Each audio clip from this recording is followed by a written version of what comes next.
దేవుని నామానికి మహిమ కలుగును గాక. ఈ అవకాశం ఇచ్చిన దేవాది దేవునికి స్తుతులు స్తోత్రాలు చెల్లించుకుంటున్నామండి. ఈ ఆదివారం ఆరాధన ప్రారంభించుకున్నాం, ప్రార్థనతో ప్రారంభించుకున్నాం. ప్రార్థన. మహాపరిశుద్ధుడైన మా యొక్క తండ్రి, ఈ ఘనమైన నామం లెక్కించిన వెళ్ళని స్తుతులు స్తోత్రాలు. ప్రభువా, ఈ సాయంకాల సమయంలో తండ్రి మీరు ఇచ్చిన ఈ సమయం వరకు నీకే స్తుతులు స్తోత్రాలు చెల్లించుకున్నాం తండ్రి. గత పునరుద్ధాన దినం నుంచి ఈ పునరుద్ధాన దినం వరకు తండ్రి మమ్మల్ని నీ కవంద హస్తాలతో తండ్రి మమ్మల్ని కాచి కాపాడంలో నీ లెక్కించిన వెళ్ళని స్తుతులు స్తోత్రాలు. అయ్యా, ఈ కరోనా వైరస్ ఉండటం వల్ల తండ్రి నాయన మేము సంఘాల్లో తండ్రి కూడుకుని నేను ఆరాధించలేకపోతున్నాం నా తండ్రి. యేసయ్యా ప్రభువా, ఈ విధంగానే సరే సోషల్ మీడియా ద్వారా తండ్రి వాక్యాన్ని తండ్రి ప్రజల వద్దకు తీసుకెళ్ళడానికి తండ్రి నీ కృపను తీసినందుకు నీకే లెక్కించిన వెళ్ళని స్తుతులు స్తోత్రాలు చెల్లించుకున్నాను నా తండ్రి. అయ్యా, ఇప్పుడు సంఘ కాపురి గారు వాక్యాన్ని గుర్తించుండగా ఆయన నోటికి మీరే బోరగా ఉండండి తండ్రి నాయన. యేసయ్యా నాయన నీకే స్తుతులు స్తోత్రాలు చెల్లించుకున్నాను నా ప్రభువా తండ్రి. యేసురాజా, మంచి నేలలో వెత్తబడిన విత్తనాలు ఏ విధంగా ఫలిస్తాయో అదే విధంగా తండ్రి ఆయన చెప్పిన వాక్యానుసారంగా తండ్రి నాయన జీవించే కృపద ఇచ్చేయమని అడుగుతున్నాం ప్రభావ. ఆయన వెత్తబడిన వాక్యాన్ని తండ్రి బహుగా ఫలింపచేయమని అడుగుతున్నాం ప్రభావ. నాయన నీకే స్తుతులు తండ్రి. ప్రజలందరూ కూడా తండ్రి నాయన నీ యందు భయభక్తులు కలిగి ఆత్మీయంగా బలపడే కృపద ఇచ్చేయమని, సమస్త స్తుతి మహిమ ఘనత మీరే ప్రభావాలు పొందుకోమని నజరేయుడైన యేసుక్రీస్తు నామమున అడిగి వేడుకొంచున్నాను నా పరలోకపు తండ్రి. నీవే నీవే నా రాజు అయ్యా, యేసయ్యా యేసయ్యా యేసయ్యా. కొండలలో లోయలలో అడవులలో ఎడారులలో, కొండలలో లోయలలో అడవులలో ఎడారులలో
దయచేసి గమనించండి. కీర్తనలు 121 అధ్యాయం ఉత్తర పక్షోత్తరములుగా చదువుకుందాం. కొండల తట్టు నా కళ్ళెచ్చున్నాను, నాకు సహాయం ఎక్కడి నుంచి వచ్చును? యెహోవా వల్లే నాకు సహాయం కలుగును. ఆయన భూమి ఆకాశములు సృజించినవాడు. ఆయన నీ పాదములు తొట్టిల్లనీయుడు. నిన్ను కాపాడువాడు కొనుకడు. ఇశ్రాయేలును కాపాడువాడు కొనుకడు, నిద్రపోడు. యెహోవాయే నిన్ను కాపాడువాడు. నీ కుడి ప్రక్కన యెహోవా నీకు నీడగా ఉండును. పగలు ఎండ దెబ్బైనను నీకు తగలదు, రాత్రి వెన్నెల దెబ్బైనను నీకు తగలదు. ఏ అపాయం రాకుండా యెహోవా నిన్ను కాపాడును. ఆయన నీ ప్రాణమును కాపాడును. ఇది మొదలుకొని నిరంతరము ఈ రాకపోకలు యెహోవా నిన్ను కాపాడును. దేవుడి వాక్యాన్ని దీవించును. ఇప్పుడు మా సంఘ కాపురి గారైన ఎం శ్యామసుందర్ గారు వాక్యాన్ని అందిస్తారండి. దేవునికి స్తోత్రములు. ప్రియమైన సంగతులారా, దేవుని వాక్యాన్ని వింటున్న ప్రతి ఒక్కరూ మీ హృదయాల్లో దేవుని వాక్యాన్ని భద్రపరుచుకుని దాని ప్రకారం నడుచుకోవాలని, అది మనకు మన కుటుంబాలకు ఎంతో ఆశీర్వాదకరం కనుక వాక్యాన్ని విందాం. చిన్న ప్రార్థన చేసుకుని దేవుని వాక్యంలోకి వెళదాం. మహాపరిశుద్ధుడైన మా తండ్రి, మీ ఘనమైన శక్తిగల నామమునకు వందనాలు, స్తుతులు, స్తోత్రాలు. ప్రభా, ఈ పరిశుద్ధ దినాన్ని మాకు ఇచ్చావు, నీకు వందనాలు. ప్రభా, నీ మందిరాల్లో నేను స్తుతించడానికి కూడా ప్రభా సమయం లేకుండా ఆయన ఎన్నో ఆటంకాలు ప్రభా సైతం నుండి పెట్టుచుండగా మాకు విడుదల ఇవ్వండి ప్రభా. మా గృహాల్లో మేము ఎక్కువగా నీ సంధిలో మొరపెట్టి ప్రార్థించుకునే వారుగా చేయండి. ఎందుకంటే ప్రభా, మీరు మాతో మాట్లాడాలంటే మాలో ఉండే ప్రభా ప్రతి విషయంలో కూడా మీరు చెప్పుకోవడానికి ప్రార్థన చేసుకోవాలి కదా. ఆ ప్రార్థన అనేది చాలా ముఖ్యమైనది కదా ప్రభా. మాకు ఒక నీ బిడ్డలైన ప్రతి ఒక్కరికి ప్రార్థన ఆలకించి సహాయం చేసే దేవుడు కనుక నీకు వందనాలు ప్రభా. నీ వాక్యాన్ని వివరించడానికి నేను తగిన వాడిని కాను. ఎందుకంటే ప్రభా, నువ్వు నిలబడు, మాట్లాడేది నేనన్నావు తండ్రి. నేను అపాత్రుడను, తెలివి తక్కువవాడిని, జ్ఞానీయుడు ప్రభా. మీరే మాట్లాడి మీరే ఘనత, మహిమ, ప్రభావం మీకే చెల్లేలాగా ప్రభా సహాయం చేయండి. నీ ఆత్మతో నన్ను నింపమని యేసు పరిశుద్ధ నామములో వేడుకున్నాను తండ్రి, ఆమేన్. దేవుని వాక్యంలోకి వెళ్దాం. మన అంశము ప్రార్థనాంశం. ఏమంశం? ప్రార్థనా జీవితం ఉండాలి. దేవునికి మనకుండే సంబంధం ప్రార్థనాంశం. ప్రార్థన ఆలకించి సహాయం చేసే దేవుడు. ఎన్ని రకాలుగా ప్రార్థన చేయాలి. దేవుని వాక్యం నుంచి కొన్ని వాక్యాలు మనం చూద్దాం. ఏదైనా ఏ కుటుంబంలో అయినా సరే, ఏ మనిషి అయినా సరే, దేవునికి మనకుండే సంబంధం ప్రార్థన, విరిగినలి హృదయంతో మొరపెట్టే చేసే ప్రార్థనే. ఆయనతో మనం మాట్లాడాలంటే మనం ఆయన అడగాలి. దేవుడు మన తండ్రి, మనకన్నాడు, ఆయన సృష్టికర్త కనుక మనకి ఏ అవసరం వచ్చినా ఆయన అడగాలి. అప్పుడు దేవుడు మనకి సహాయం చేస్తానికి ఆయన సిద్ధంగా. ఆయన చేయలేని కార్యం ఏది కూడా లేదు ఈ భూలోకంలో.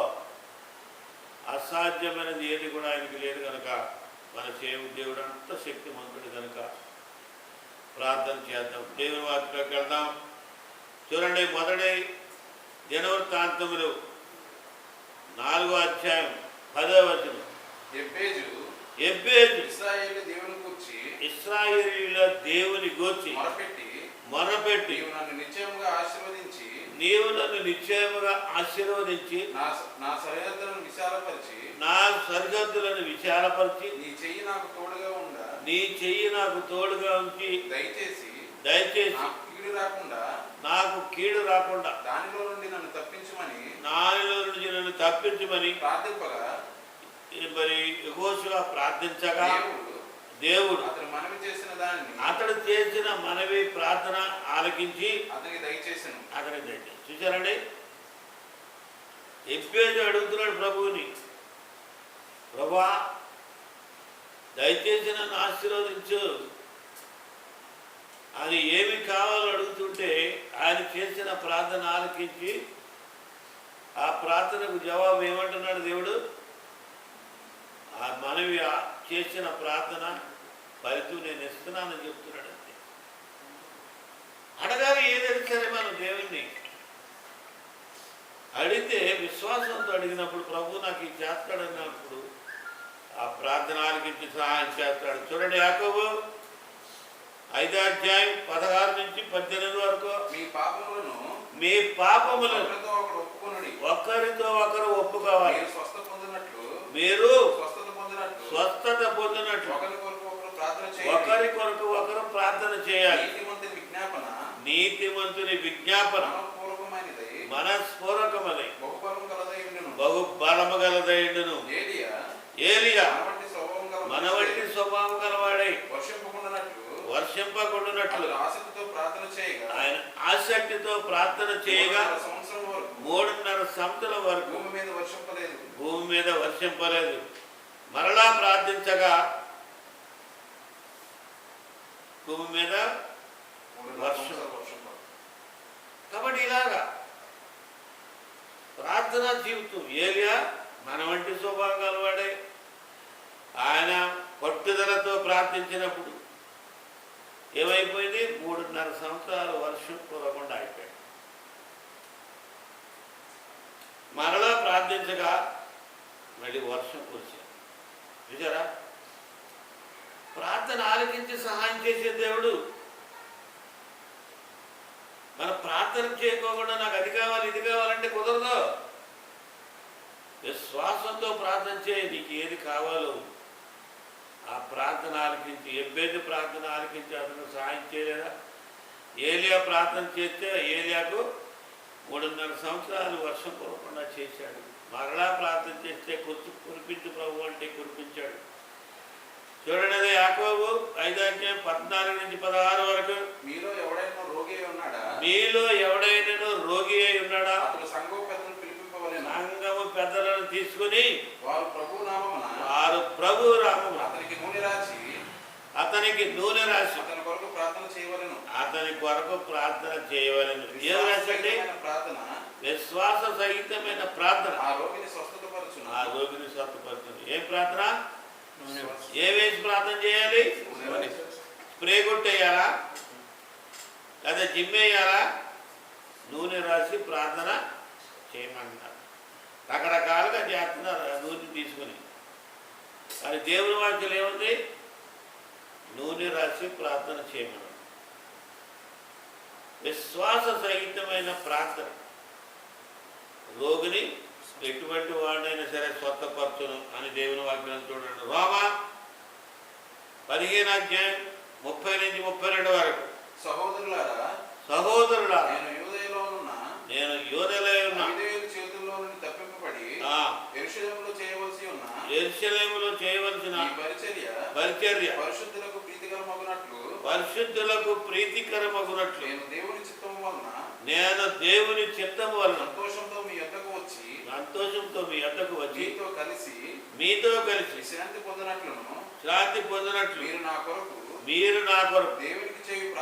మీరు నా కొరకు చేయు దేవుని చేయు ప్రార్థన యందు నాతో కలిసి పోరాడవలనని ప్రభు అయిన యేసు క్రీస్తుని బట్టి ఆత్మ వలన ప్రేమను బట్టి మిమ్మల్ని బతిమాలు. మీరు నా కొరకు చేసే ప్రార్థన. ఒకరికొకరు ప్రార్థన చేసుకోవాలి. ఎన్ని రకాలుగా ప్రార్థన చేయాలో మనం చూద్దాం ఈ దినాన్ని. ఏదో 2 ప్రార్థనలు మన కుటుంబం గురించి చేసి నన్ను కాపాడు, నా బిడ్డను కాపాడు, నాకు ఉద్యోగం దయచేయి, ఇదని మనం చేసుకునే ప్రార్థన మన స్వభావం సొంత చిత్తానికి కాదు కావాల్సింది ప్రార్థన. ప్రార్థన భారం కలిగి మనం సిద్ధపడి అనేక మంది గురించి మొదలుపెట్టి ప్రార్థన చేయాలి. చూడండి, ఎఫెసీ 6వ అధ్యాయం 18 వచ్చిన ఆత్మ వలన ప్రతి సమయమందు ప్రతి విధమైన ప్రార్థన విజ్ఞాపన చేయుచు ఆ విషయమై సమస్త పరిశుద్ధుల నిమిత్తము పూర్ణమైన పట్టుదలతో విజ్ఞాపన చేయుచు మెలకుగా ఉండుడి. పూర్ణమైన పట్టుదలతో పట్టుదల కలిగి ప్రార్థన చేయాలి.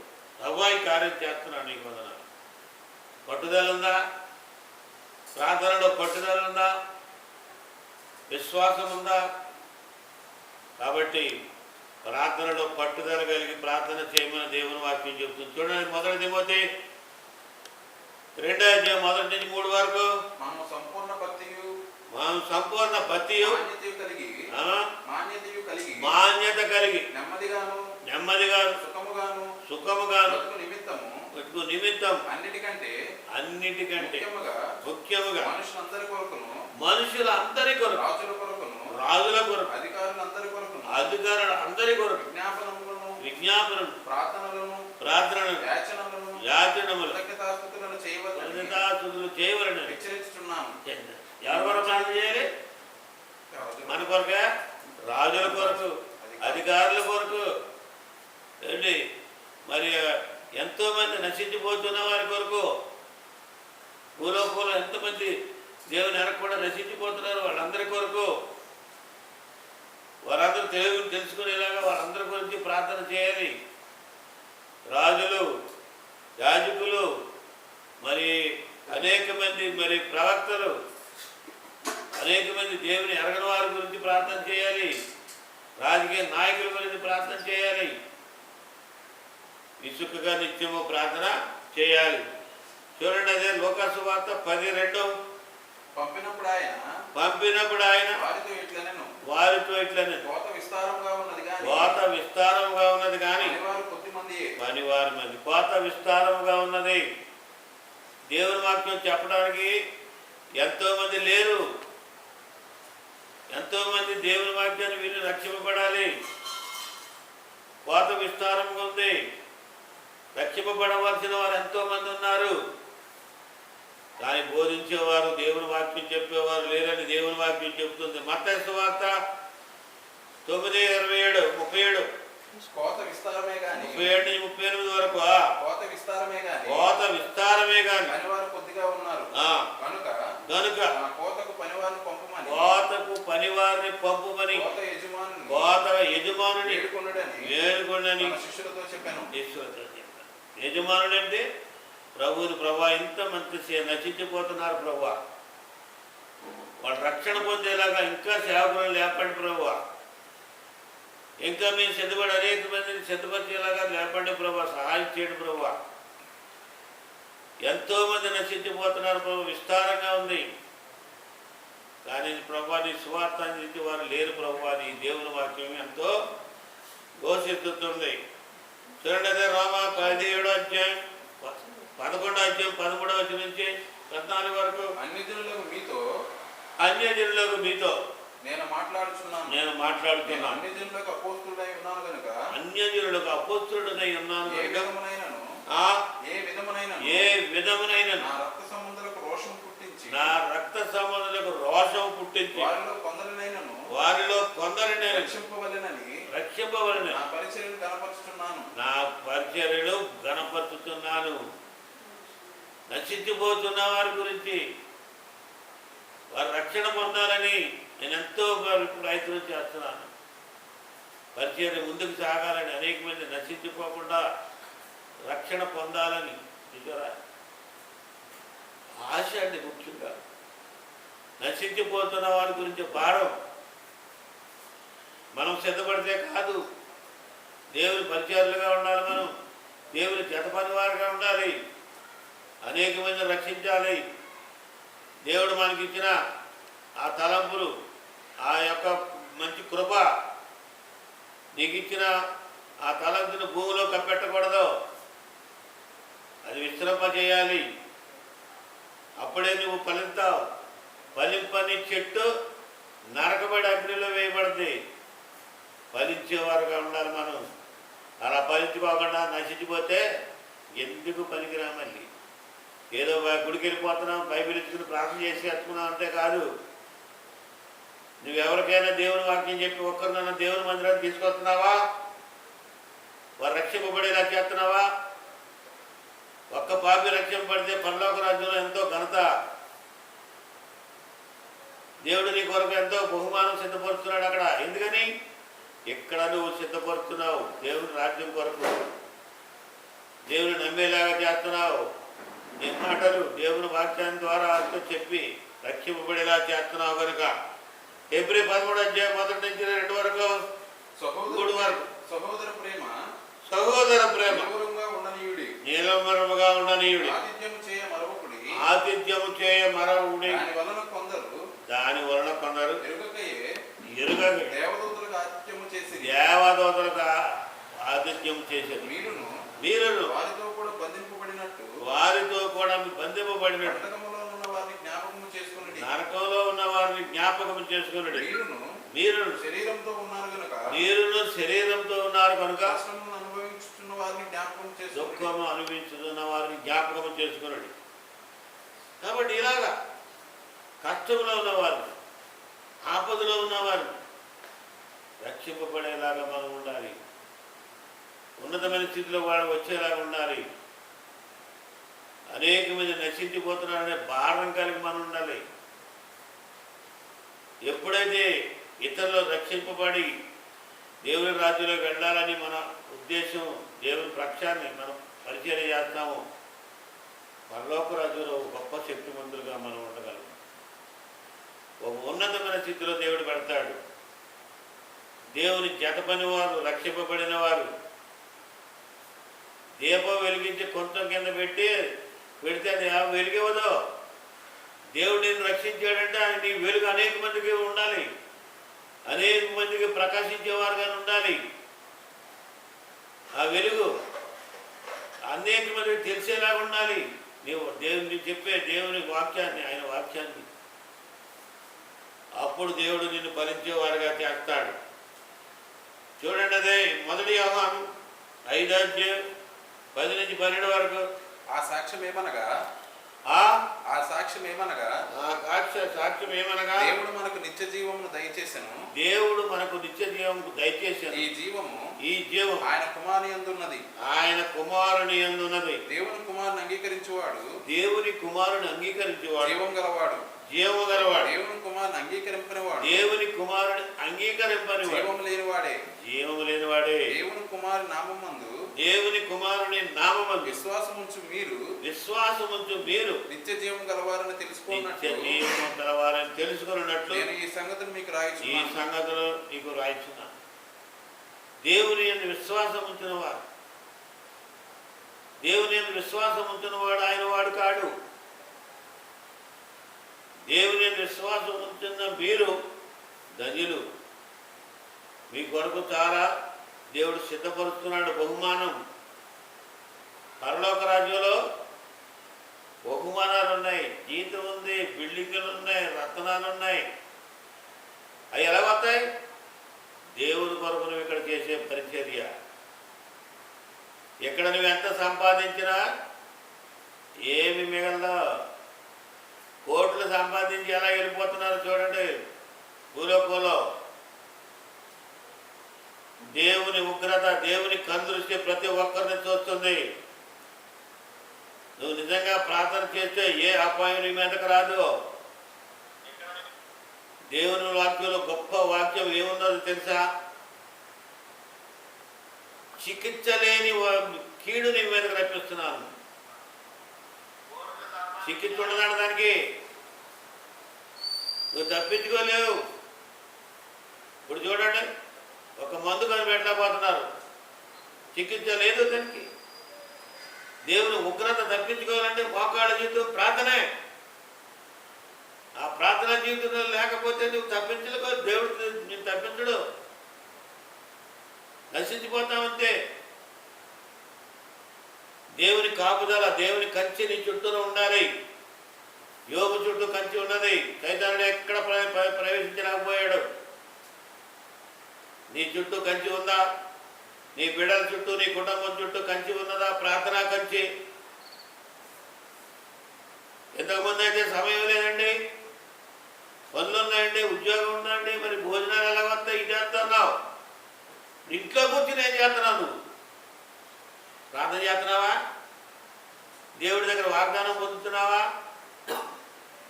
వాగ్దానం లేని జీవితం అనవసరం. దేవుడు ఒక మాట ఇచ్చాడంటే తప్పకుండా నెరవేర్తాడు. ఆయన మాట ఇచ్చి నెరవేర్చే దేవుడు, మానవుడు కాదు. నీ దగ్గర వాగ్దానం కావాలంటే ఏం చేయాలి?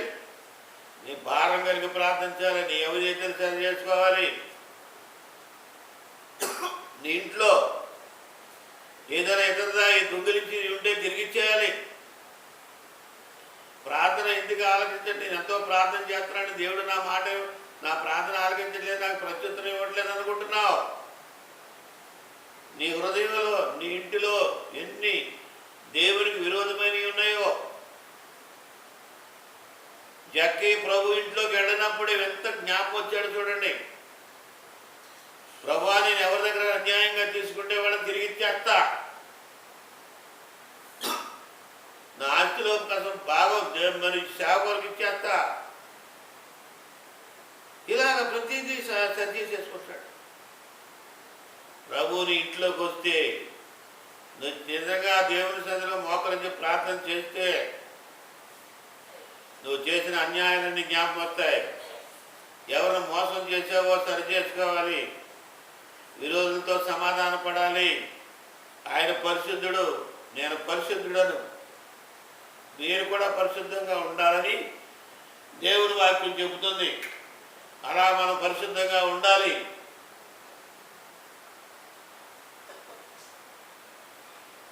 కాబట్టి మన ప్రభువు పరిశుద్ధుడు. మనం పరిశుద్ధంగా అలాగ ఉండాలని ఉంటేనే తప్ప కదా ఆయన దగ్గరికి మనం చేరలేం, ఉండగలమా? కాబట్టి ఇలాగా పరిశుద్ధమైన జీవితం కావాలని ప్రార్థించుకోవాలి. కష్టాలు, ఇరుకులు, ఇబ్బందులు ఎన్ని వచ్చినా సరే ఆయన సన్నిధిలో మొరపెట్టి ప్రార్థించేలాగా మనం ఉండాలి. మత్తయి సువార్త 5వ అధ్యాయం 44 నుంచి 45 వరకు. నేను మీతో చెప్పుదనేమనగా, నేను మీతో చెప్పున్నదేమనగా, మీరు పరలోకమందున్న మీ తండ్రికి, మీరు పరలోకమున్న మీ తండ్రికి కుమారులై ఉండినట్లు మీరు కుమారులైన మీ శత్రువులను ప్రేమించుడి. ఎవరు ప్రేమించాలి? శత్రువులను ప్రేమించాలి. మిమ్మల్ని హింసించే వారు మిమ్మల్ని హింసించిన వారు ప్రార్థన చేయుడి. ప్రార్థన చేయండి. ఆయన చెడ్డవారి మీదను పెద్దవారి మీద చెడ్డవారి మీదను మంచివారి మీదను మంచివారి మీద సూర్యుని ఉదయింపజేసి సూర్యుని ఉదయింపచేయట్లేదు. నీతిమంతుల మీదను నీతిమంతుల మీద అనీతిమంతుల మీదను అనీతిమంతుల మీద వర్షం కురిపించున్నాడు. ఆయన వర్షం కురిపించినాడు. చూడండి, కాబట్టి మనం విరోధుల మీద క్షమించే వారికి ఉండాలి. పరలోకనాథ్ ప్రార్థన చేయమని ఎంత భారం చేస్తావు, చుట్టూరు శత్రువులు పెట్టుకుని. మేము ప్రభా మా అవిధేయులు మేము క్షమించినట్లు, మేము ఇతరులకు అవిధేయులు మమ్మల్ని క్షమించినట్లు మా అవిధేయులు క్షమించు ప్రభా. మరి ఇతరులకు అవిధేయులు మనం క్షమించినట్లే తర్వాతే కదా దేవుడు మనల్ని క్షమించేది. మన పాపములు క్షమించాలంటే మనం విరోధులతో సమాధానపడి వారు ఎటువంటి వారి మీ విరోధులు క్షమించేవారుగా మనం ఉండాలి. మన విరోధులు క్షమించేవారుగా ఉండాలి. అప్పుడే దేవుడు మనం క్షమిస్తానంటున్నాడు. కాబట్టి మనం ఎన్ని రకాలుగా దేవుని మాటను సరైన మార్గంలో ప్రార్థించలేకపోతున్నాం. మన ఇష్టానుసారంగా జీవిస్తున్నాం. ఎవరిని పడితే వాళ్ళని ఇష్టానుసారంగా తిడతావు, దూషిస్తావు, మరి ప్రార్థన చేసేస్తావు. ఈ ప్రార్థన దేవుడు ఆలకిస్తాడా? ఈ ప్రార్థన దేవుడు జవాబిస్తాడా నీకు? ప్రతి హృదయాన్ని ఎరుగున్న దేవుడు కదా మన దేవుడు. ఆయనకు మనం ఎవరైనా సాక్ష్యం చెప్పాలా? మన హృదయాన్ని ఎంతమంది ఎరిగినండి? దేవుడు తప్పకుండా మన హృదయాన్ని ఎరుగు. ఇంకోటి ఉన్నాడా? సాతానుగాడు, దురాత్మ మన మీద పితురీలు చెప్తాడు. ఏదో గుడికి వెళ్తాడు అనుకుంటున్నావా, శివుడాడు ఎక్కడున్నాడో అని పితురీలు చెప్తూ ఉంటాడు. యోబు అంత నీతిమంతుడు లేడని ఆ దేవదూతలతో పాటుగా పరలోక రాజ్యం వెళ్ళిపోయింది సైతాను. నా సేవకుడైన యోబుని చూసే అంత నీతిగా ఉన్నాడంటే ఆ ఊరినే ఉన్నాడంటే ఆయన చుట్టూ కంచి వేశావు. ఏ కంచి? మోకాళ్ళ జీవితం వివేకవరి లేచి బిడ్డల గురించి, కుటుంబం గురించి మొరపెట్టి ప్రార్థన చేస్తున్నాడు. సైతాన్ని దూరలేకపోతున్నాడు. ఆ ఊరి దేశంలో తానంత గొప్పవాడు ఎప్పుడు కూడా లేడు. దేవుడు సాక్ష్యం ఇచ్చాడు. చూశాడు అంటే ప్రతి హృదయాన్ని చూస్తున్నాడు కదా. భూలోకంలో అతను వంటి వాడు ఎవడో లేడు. అంత యథార్థంగా ఉంటున్నాడు. నాకు సాయం నాకు వాడిని పడబడతానికి నాకు టైమింగ్. ఆ ఇల్లు ఏం చేస్తాను? వెళ్ళాడు. కుటుంబంలో అందరినీ చంపడం మొదలెట్టాడు. ఆస్తి అంతా పోయింది, అన్నీ పోయినాయి. మనకంతా తెలుసు కాబట్టి నేను దూకిగా చెప్తున్నాను. అన్నీ సమస్తం పోయింది, ఏమీ లేదు. మరి శరీరం మీద అన్నాడు రెండోసారి. శరీరం మీద ఇస్తే చెలపెంకుతో పోకున్నాడు. ఏమన్నాడు తెలుసా దావీదు యోబు? నేను చచ్చినా సరే నా యథార్థతను విడిచిపెట్టినా అంటున్నాడు. భార్య వచ్చి దూషించింది, ఇంకెందుకు సావరాదా, ఒళ్ళంతా కుళ్ళిపోయింది, నువ్వు ఎందుకు పనికి రాకుండా అయిపోయావు, పిల్లలు చనిపోయారు, మూర్ఖురాల్లాగా మాట్లాడద్దు, దేవుడు మనకి ఇచ్చేనా అన్నిని, లేకపోతే కాదా అని భార్యను కూడా గద్దించాడు. అంత బాధ వేదనలో దేవుడు విడిచిపెట్టాడా? రెండంతల ఆస్తి ఆ ఊరి దేశంలో వాడి పిల్లలంతా అందమైన వారు ఎవరో లేరు, అన్నీ కూడా రెట్టిరెట్లితో ఇచ్చేసాడు దేవుడు. ఎన్ని శ్రమలు పడ్డా సరే ప్రభువుని విడిచిపెట్టకూడదు. సైతానుడు ఎన్నో శోధనలు తప్పిస్తాడు మనల్ని దేవుడి నుంచి తప్పించాలని. ఈ రాకడ సమయంలో చూడండి ఎంతమంది నశించిపోయి నరకానికి వెళ్ళిపోతున్నారో దేవుని ఎరక్కోకుండా. వాడు దేవుని కాపుదల లేదో. ఎందుకు లేదు? మొక్కళ్ళ జీవితం లేదు, దేవుని అడగటం లేదు, ప్రార్థించడం లేదు కనుక. దేవుడు కొంత సమయం ఎత్తాడు. నేను ఊరికనే ఉంటున్నాను అనుకుంటున్నావా? నువ్వెన్ని చేసినా నేను చూడలేదు అనుకుంటున్నావా? జాగ్రత్తగా వరుసగా ఉంచి నిన్ను గద్దెత్తా, నా చేతిలోంచి నువ్వు తప్పించుకోలేమంటున్నాడు దేవుడు. దేవుడు ప్రేమ గల వాడే దీనికి సమయం ఎత్తుంటే వేటిరెక్కిపోతున్నారు జనం, ఇష్టానుసారంగా జీవిస్తున్నారు. రొమ్ము కొట్టుకుని ఏడ్చే జనం ఉందని తెలియట్లేదో. ఇష్టానుసారంగా జీవించే, దూషించాడు, ఇష్టానుసారంగా అంటే ప్రార్థన అంటే లెక్కలేదు, దేవుని సన్నిధి అంటే లెక్కలేదు, దేవుడు అంటే లెక్కలేదు. ఏం చేసినా సరే మనం ఏం చేయలేం. కాబట్టి ఇలాగ మనం చేసేది ప్రతిదీ కూడా దేవుని శక్తితో నింపబడాలి, దేవుని ఆత్మతో మనం నింపబడాలి. అప్పుడు దేవుడు మనతో మాట్లాడతాడు. చూడండి, శత్రువులను ప్రేమించమని దేవుడు చెప్తుంది. శత్రువుని ప్రేమించినావా? అడిలాగే నాశనం అయిపోవాలి, అడెందుకు పనికి రాకూడదని ఇంకా దూషిస్తూ ఉంటావు. దేవుని వాక్యం మా ఎడల అపరాధం చేసిన వారు మేము క్షమించినట్లు మా అపరాధాలు నువ్వు క్షమించుకోకుండా దేవుడు నిన్ను ఎలా క్షమిస్తాడు? అర్థం చేసుకోవాలని భక్తి అయిపోయింది, అర్థం లేని ప్రార్థన అయిపోతుంది. ప్రార్థనా జీవితంలో ఉండాలి మనం క్రైస్తవులు. చూడండి, అపోస్తుల కార్యం 12 నుంచి 14 వరకు. పేతురుకు తెలివి వచ్చి ప్రభువు తన దూతను పంపి హేరోదు చేతిలో నుండి యూదులను ప్రజలు నాకు చేయనుద్దేశించిన ఉద్దేశించిన కీడును నన్ను తప్పించి ఉన్నాడని ఇప్పుడు నాకు నిజంగా తెలియనని అనుకునేను. ఇట్లా ఆలోచించుకొని అతను మారు పేరు గల యోహాను తల్లి అయిన మరియ ఇంటికి వచ్చాను. అక్కడ అనేక మంది కూడి ప్రార్థన చేయుచుండిరి. అతను తలవాకిట తలుపు తట్టుచుండగా రోదే అని చిన్నది ఆలకించుటకు వచ్చాను. ఆమె పేతురు స్వరము గుర్తుపట్టి సంతోషం చేత తలుపు తీయకుండా పరిగెత్తుకుని పోయి లోపలికి తిరిగి వెళ్ళి పరిగెత్తుకుని వెళ్ళి తలుపు దగ్గర నిల్చున్నాడు. పేతురు గారు తలుపు దగ్గర నిల్చున్నాడని చెప్పినారు. అప్పుడు వాళ్ళు ఏమంటారు, ఒరే విరిదనా, అంత బంధించేసి ఉంటే ఎలా వస్తాడు అనుకుంటున్నారు. విశ్వాసం ఉందని ప్రార్థన చేస్తున్నారు, కానీ పేతురు విడిపించి ప్రభువా సాయం చేయ ప్రభు, బంధింపులో ఉన్నాడని ప్రార్థన చేస్తున్నాడు. కానీ విడిపింపబడి ఆ స్వరం మీద వచ్చేటట్టు గుర్తిదే చెత్తదానా పేతురు ఎలా వస్తాడు అంటున్నారు. అది నిజంగా వచ్చి పేతురు వచ్చి తలుపు కొట్టినప్పుడు చూసి విభ్రాంతి నుండి దేవునికి అసాధ్యమైంది లేదు. ప్రార్థనా శక్తితో ఉంటే చెరసా తలుపులన్నీ బదలైపోయి బయటికి దేవదూత బయటకు తీసుకొచ్చేసిందంటే సంఖ్యలు కూడా ఏమీ లేదనుకుంటున్నాను.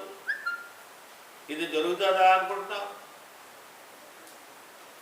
100 సంవత్సరాల వయసులో దేవుడు అబ్రహాం దగ్గరికి వెళ్ళి అప్పుడు మంచి ఆహారం పెట్టి అబ్రహాంకి అబ్రహాంతో మరి అందరూ కలిసి ముగ్గురుగా కలిసి తండ్రి కుమార పరిశుద్ధాత్ములు ఆయన దగ్గరికి వెళ్ళినప్పుడు చక్కగా భోజనం పెట్టి అన్ని పెట్టినప్పుడు శారాకు 90 సంవత్సరాలు, అబ్రహాంకి 100 సంవత్సరాలు.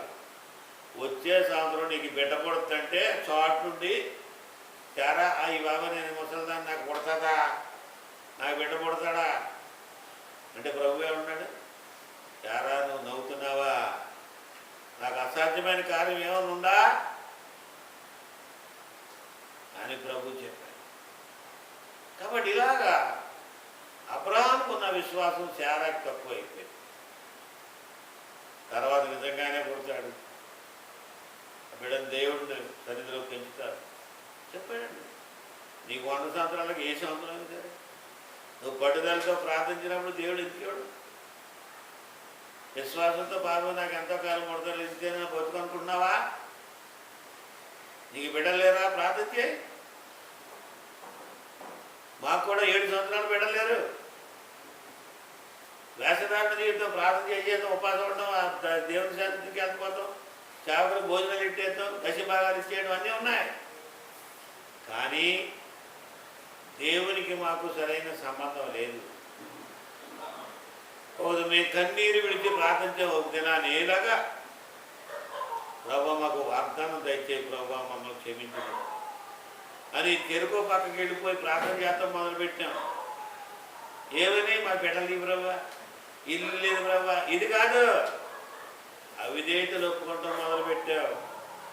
ప్రభా చూపించు, ఇంకేదైనా మేము నీకు విరుద్ధంగా చేస్తుంటే సరి చేసుకుంటాం ప్రభా, ఒప్పుకుంటాం ప్రభా, ఏదైనా మాలో దొంగిలించుంటుంటే ఇచ్చేస్తాం ప్రభా అని మనం చెప్పకూడదు. కాబట్టి ఇలా మనం చెప్పేది ప్రతిదీ కూడా దేవునికి ఇష్టమైనదిగా ఉండాలి, ప్రార్థించేవారుగా ఉండాలి, యథార్థవంతులుగా ఉండాలి, పరిశుద్ధమైన జీవితం ఉండాలి. ఆ పరిశుద్ధమైన జీవితం లేకపోతే మనం ఎందుకు కూడా పనికిరాము. కాబట్టి ఇలాగా దేవుడు ఎన్నో కష్టాలు ఇరుకులు ఇబ్బందుల నుంచి మనం తప్పిస్తాడు. చూడండి కీర్తన గ్రంథం 2:8 నన్ను అడుగు జనములను నీకు స్వాస్థ్యముగాను, జనాల్ని నీకు స్వాస్థ్యముగాను, భూమిని దిగంతం వరకు సొత్తుగా ఇచ్చేదను. భూమిని దిగంతుల వరకు సొత్తుగా ఇచ్చేస్తాడు. చూడండి, నన్ను అడుగు, భూమిని దిగంతం వరకు సొత్తుగా నీకు ఇచ్చేస్తాను. ఏం కావాలి? 2వ దినవృత్తాంతములు 7:14 నా పేరు పెట్టబడిన నా జనులు, నా పేరు పెట్టబడిన జనులు తమ్ము తాము తగ్గించుకొని ప్రార్థన చేసి నన్ను వెతికి చెడు మార్గం విడిచిన యెడల, నా చెడు మార్గం విడిచిన యెడల ఆకాశము నుండి నేను వారి ప్రార్థన విని, ఆకాశం నుండి వారి ప్రార్థన విని పాపమును క్షమించి వారి పాపాలు క్షమించి వారి దేశమును స్వస్థపరచుదును. వారి దేశం ఏదైనా సరే ప్రార్థనలో ఇందా చెప్పాను కదా, ఎన్నో రకాలుగా ప్రార్థన ఉంది. పిల్లలు లేరని ప్రార్థన చేస్తాడు, ప్రభు మమ్మల్ని క్షమించి మా అవధేతలు క్షమించి అంటే ఆ మిషన్ హాస్పిటల్లో పనిచేస్తుంటే మీ భార్యకి పిల్లల పుట్టరన్నారు, వాళ్ళ అక్కకు పుట్టకపోతే పెంచుకున్నారు, ఈవిడ కూడా పుట్టరన్నారు. మేము ఎప్పుడైతే సరి చేసుకున్నామో, దేవుని సందులో మా అవిధేతలు ఎప్పుడైతే ఒప్పుకున్నామో, దేవుడు వాగ్దానం ఇచ్చి 113 దావీదు కీర్తన సొంత లేని దాని ఇల్లాలుగా చేస్తానని 7 సంవత్సరాలు లేకపోయినా బిడ్డనిచ్చాడు దేవుడు. లోబడుతున్నావా?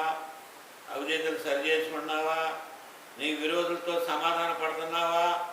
నువ్వు దొంగిలించి నీ తిరిగి ఇచ్చేస్తున్నావా? ఏమీ లేకపోకుండా దేవుడు అన్ని కార్యాలు చేసేస్తాడు. నీకు ఏది కావాలో అడిగేస్తున్నావు అంతే, అత్తమానం అది కావాలి ప్రభా, ఇది కావాలి. ఎందుకు వస్తుంది నీకు? సరే అవ్వకోకుండా నువ్వు దేవుని సన్నిధిలో చాలా జాగ్రత్తగా. కీర్తన గ్రంథం 133 1-3 వరకు సహోదరుల ఐక్యత కలిగి నివసించుట ఎంత మేలు ఎంత మనోహరం. అది తల మీద పోయబడి ఆహారణ గడ్డం మీదుగా దిగజారి అతని అంగీల అంచు వరకు దిగజారిన పరిమళ తైలం వలె ఉంటుంది. ఇలాగా ఇప్పుడు ఐక్యత కలిగిన సహోదరులు కుటుంబంలో ఐక్యత, సంఘంలో ఐక్యత, దేవుని పనులు ఐక్యత. ఎంత మేలు, ఎంత మనోహరం అంటాడు. ఐక్యత లేకుండా ఏం చేస్తావా? ఆడే చేసుకుంటారులే అనుకుంటున్నావా? ఆ మందిరం పనులు ఆడే చేసుకుంటారులే అవన్నీ అనుకుంటున్నావా? ఐక్యత ఉందా నీకు? మనం కలిసి దేవుని పని చేద్దామని ఐక్యత ఉందా? లేదే. కాబట్టి ఇలాగా ఏ సంఘంలోకి వెళ్ళే వాళ్ళు ఆ సంఘం గురించి ప్రార్థన చేయాలి. ఆ సంఘంలో ఐక్యత కలిగి ఉండాలి. పరిగెత్తద్దు. అక్కడ నువ్వు ప్రార్థన చేస్తే నీకు 50,000 వచ్చేది, 10,000 వచ్చేది, ఇల్లు వచ్చేది, పర్లాపురం నరకం వచ్చేది నీకు. ఇదే కోరుకుంటున్నావు నువ్వు. ఈ లోకంలో కావాల్సినవి ఎన్ని లక్షల మంది చనిపోతున్నారు. వాళ్ళందరూ ఏమైనా పట్టుకెళ్తున్నారా? కోట్లకు తీసుకుపోతున్నారు. కోట్లు విడిచిపెట్టి వెళ్ళిపోతున్నారు. ఇక్కడ సంపాదించిందంతా ఏమీ తెలియదు, ఏమైపోతుందో తెలియదు. ఎప్పుడు దేవుడు భూమిలో కొరకు నేను తీసేస్తాడో, నన్ను తీసేస్తాడో మనకు తెలియదు. నిలకడగడి ప్రార్థించాలి. దేవుని సన్నిధిలో ఐక్యత కలిగి ఉండాలి. ఎఫెసీ 4:1-3. కాబట్టి మీరు సమాధానమును బంధము చేత ఆత్మ కలిగించు ఐక్యత కాపాడుకొనుటే శ్రద్ధ కలిగిన వారే ప్రేమతో ఒకరినొకరు సహించుకొనుచు మీరు దేవుడు మనం పిలిచిన పిలుపునకు తగినట్లుగా దీర్ఘశాంతముతో కూడిన సంపూర్ణ వినయముతో సాత్వికముతో నడుచుకొనవలెనని ప్రభువును బట్టి ఖైదీనైనా నేను మిమ్మల్ని బతిమాలుకొనుచున్నాను. ఇందులో ఐక్యత, సమాధానం. ప్రభువుని బట్టి బతిమాలుకుంటున్నాడు. మనందరూ ఐక్యతగా ఉండాలి. కాబట్టి ఇలాగా ఐక్యత లేకుండా నువ్వు ప్రార్థన చేయగలవా? సమాధానం లేకుండా దేవుడు నీకు సహాయం చేస్తాడా? కాబట్టి ఇలాగ దేవుడి సన్నిధిలో మనం ఏ రకంగా ఉంటే దేవుడు మనకు సహాయం చేస్తాడో, ఏ రకంగా ప్రార్థన చేయాలో తెలీదు. మోకరించి కానీ నా బిడ్డ ఇచ్చేపులోగా, నా బిడ్డ సాయం చేయి, పేద అయిపోయేలా చేయి, బిడ్డ అయిపోయేలా చేసి, ఆరోగ్యం ఇచ్చే ఇదా దేవుడు తెలీదా? నా నీతిని, నా రాజ్యాన్ని మొట్టమొదటి వెతుకుని నీకేం కావాలో ఇస్తానని దేవుడు చెప్తుంటే అది అటుకో. చూడండి, చెప్పేసి 4:4-6 కొలసి ఆ మర్మమును 4:4-6 వరకు ఆ మర్మమును వెల్లడిపరిచినట్లు వాక్యము చెప్పుటకు అనుకూలమైన సమయం దేవుడు దయచేయవలెనని మా కొరకు ప్రార్థించుడి. సమయం పోనీయక సద్వినియోగం చేసుకొను. సంగమున వెలుపటి వారి ఎడల జ్ఞానం కలిగి నడుచుకొనుడి. ఎవరు జ్ఞానం కలిగి ఉండాలి? నశించిపోతున్న వారి గురించి, దేవుని ఎరగిన వారి గురించి, జ్ఞానంగా వారి గురించి దేవుళ్ళు నడిపించేలాగా ఉండాలి. మనం వాక్య పరిచయం చేసే వారి కొరకు ప్రార్థన చేయాలి. వారు వాళ్ళ పరిచయంలో వృద్ధి పొంది అనేక మంది రక్షింపడేలాగా సేవకులు వాడుకోవడానికి కూడా ప్రార్థన చేయాలి. ఈ ప్రార్థనలో ఎన్నో అంశాలు ఉన్నాయి. ఎఫెసీ 6:19-20 వరకు. మరియు నేను దేని నిమిత్తము రాయబారిని సంఖ్యలలో ఉన్నాను. ఆ సువార్త మర్మము ధైర్యముగా తెలియచేయటకు మాటలాడ నోరు తెరిచినప్పుడు దానిని గూర్చి నేను మాట్లాడవలసినట్టుగా ధైర్యముతో మాట్లాడుటకై వాక్శక్తి నాకు అనుగ్రహింపబడినట్లు నా నిమిత్తము పూర్ణమైన పట్టుదలతో విజ్ఞాపన చేయుచు ఎక్కువగా ఉండుడి. ఎవరి నిమిత్తం? దేవుని సేవకు నిమిత్తం. ఆ వాక్య పరిచేలాగా దేవుడు బలంగా దేవుని సేవను వాడుకునేలాగా బలంగా ప్రార్థన చేయమంటున్నాడు దేవుడు. నీకు నువ్వే కాదు, అనేక మందిని కూర్చొని చేయవలసిన ప్రార్థన ఉంది. మత్తయి సువార్త 9:38. గనుక తన కోతకు పనివారిని పంపమని కోత యజమానుని వేడుకొనుడని తన శిష్యులతో చెప్పాను. పనివారు కావాలి, సువార్త చెప్పేవారు కావాలి, దేవుని వాక్యాన్ని విస్తరింపజేసేవారు కావాలి. దేవుని జత పనివారుగా మనం ఉండాలి. దేవుని జత పనివారుగా ఆయన వృత్తానుసారంగా నడుచుకునే వారుగా ఉండాలి. చూడండి యోహాను 20:19 ఆఖరుగా ఆదివారం సాయంకాలం శిష్యులు యూదులకు భయపడి తాము కూడి ఉన్న ఇంటి తలుపులు మూసుకొని ఉండగా యేసు వచ్చి మధ్యన నిలిచి వారి మధ్యన నిలిచి నీకు సమాధానం కలుగును గాక అని వారితో చెప్పాను. చూడండి యేసు తలుపులు మూసేస్తున్నా దేవుడు రాలేడా మధ్యలోకి? మనం ఎక్కడున్నా రాలేడా? మన హృదయంలో ఏం జరుగుతుందో అది తెలీదా? నన్ను ఎవరు చూడలేదు అనుకుంటున్నావా? హృదయ రహస్యమైన మన దేవుడు పశ్చాత్తాపంతో ప్రభువా నన్ను క్షమించంటే క్షమించే దేవుడు. కాబట్టి ప్రతి విషయంలో కూడా మనం దేవునికి భయపడి ప్రార్థన చేసుకుంటుండాలి. ఎలా ప్రార్థన చేయాలి? విశ్వాసంతో ప్రార్థన చేయాలి. దేవుడి కార్యం నాకు చేస్తున్నాడని నమ్మి ప్రార్థన చేయాలి. నమ్మి ప్రార్థన చేస్తే నమ్మిన వారికి సమస్తం కూడా సాధ్యమే. నమ్మకపోతే ఏమీ లేదు, విశ్వాసం లేకపోతే ఏమీ లేదు. నువ్వు ఎంతకాలం ప్రార్థన చేసినా సరే ఇది జరుగుతుందా లేదా నీకు అనుమానం గిరి వస్తే నువ్వు దేవుని బిడ్డవు కాదు.